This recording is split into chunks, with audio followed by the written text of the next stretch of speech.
Mis queridos hijos e hijas, hoy, jueves de la 25ª semana del tiempo ordinario, compartamos el Evangelio del día tomado de San Lucas. En aquel tiempo, el virrey Herodes se enteró de lo que pasaba y no sabía a qué atenerse, porque unos decían que Juan había resucitado, otros que había aparecido Elías, y otros que había vuelto a la vida uno de los antiguos profetas. Herodes se decía: a Juan lo mandé decapitar yo. ¿Quién es este de quien oigo semejantes cosas? Y tenía ganas de verlo. Palabra del Señor. Gloria a ti, Señor Jesús. Los invito, mis queridos hijos e hijas, para que reflexionemos hoy sobre la palabra conciencia. El evangelista San Lucas nos presenta al virrey Herodes en actitud de perplejidad. ¿Quién es ese Jesús de quien tanto se habla? En la corte se hacen diferentes hipótesis. ¿Es Juan que ha resucitado? ¿Elías es un profeta? Como podemos ver, la gente capta algo de la grandeza de Jesús, pero su error fundamental es comparar a Jesús con figuras del pasado, con figuras ya conocidas. Jesús es la novedad, y para comprenderlo es preciso mirarle a él mismo. Herodes es un hombre culto, práctico. Quisiera reunirse con Jesús e informarse personalmente de quién es. ¿Pero de qué serviría? Se reunirá con él, en efecto, más tarde, durante la pasión, pero no conseguirá comprender nada de Jesús. La conciencia de Herodes está marcada por lo que le ha hecho a Juan el Bautista, su asesinato. Actualicemos el texto y preguntémonos: ¿actualmente tengo en paz mi conciencia? Vivimos en un mundo que con el pasar de los días va perdiendo la conciencia de pecado, como le ocurrió al virrey Herodes. Con ello, se pierde también la oportunidad de experimentar la misericordia de Dios Padre. Tener una conciencia recta y transparente hace que el cristiano descubra el paso de Dios por su historia. ¿Cuántos países sus gobernantes manipulan la conciencia del pueblo hasta el punto que hoy algunos valores son presentados como antivalores y muchos antivalores son presentados como normas de vida? Hasta el punto que cuando la gente intenta rechazar tales imposiciones, entonces aparecen actitudes de venganza. ¿Cómo sufre un pueblo cuando su gobernante pierde el temor de Dios? La opción cristiana nos invita de forma constante a que nuestra conciencia siempre esté iluminada por el Espíritu Santo, para que nos dé la gracia de tener claro que cuando una cosa es mala, pero cuando una cosa es buena, es buena. Herodes, en su afán de mantener el poder, perdió la capacidad del discernimiento espiritual, y aunque escuchaba con gusto a Juan Bautista, fue también quien dio la orden de decapitarlo. Reflexionemos. ¿Tengo conciencia clara de lo que es el pecado? ¿Cómo me siento cuando tengo cargo de conciencia?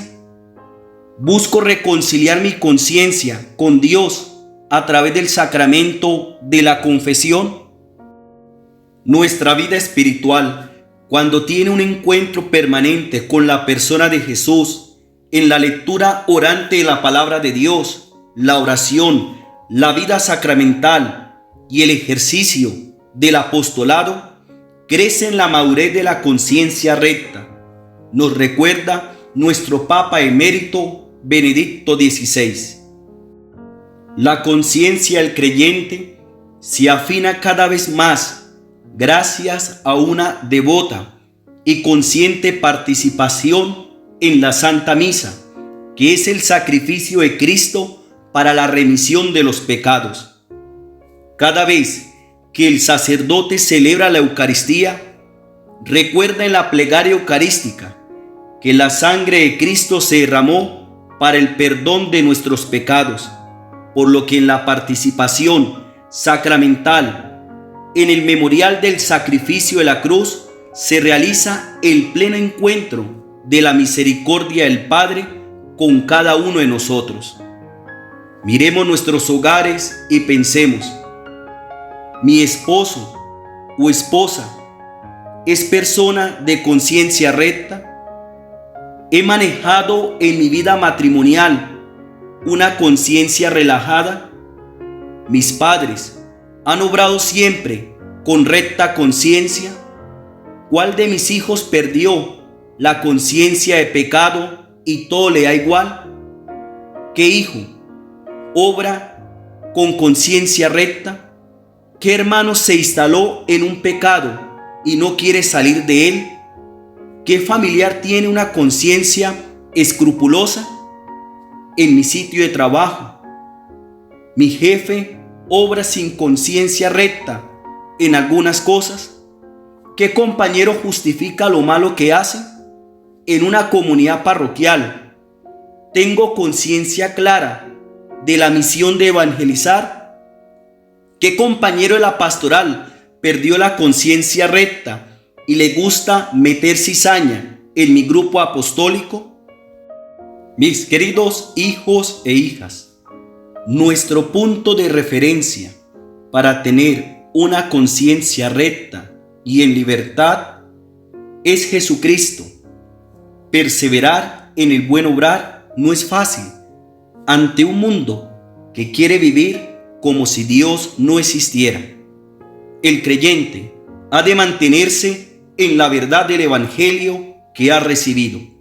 Nos recuerda el Papa Francisco: cuando disminuye la presencia de Dios entre los hombres, se pierde el sentido de pecado, y así puede suceder que le hagamos pagar a otros el precio de nuestra mediocridad cristiana. Somos cristianos, y una característica del cristianismo es vigilar para que su conciencia no sea permisible a la realidad del pecado. Finalmente, nos expresa el Papa Pío XII: el pecado más grande de hoy es que los hombres perdieron el sentido de pecado. Palabra del día: conciencia. Pregunta: ¿actualmente tengo en paz mi conciencia? Los invito para que por medio de la oración clamemos la presencia del Señor resucitado. Señor Jesús, tú que conoces mi corazón y sabes con cuánta frecuencia llegan a mi vida diversidad de tentaciones para hacerme perder la conciencia recta. Dame la gracia de mirarte siempre, de ir detrás de ti, que no caiga como el virrey Herodes en la pérdida de conciencia del pecado, que tenga una actitud vigilante, pues tú eres mi Dios y contigo saldré victorioso de cualquier prueba. Gracias, Señor, porque me asistes con la presencia de tu Santo y Divino Espíritu para poder responder al plan salvador de Dios. Amén. Estuvo con ustedes el Padre Jorge Darío Trujillo Quintero, párroco de Nuestra Señora de las Granjas. Que el Señor nos conceda el don de la paz y nos regale su santa bendición, en el nombre del Padre, del Hijo, del Espíritu Santo. Amén. Buena jornada, y pide al Espíritu Santo que te dé Conciencia Red.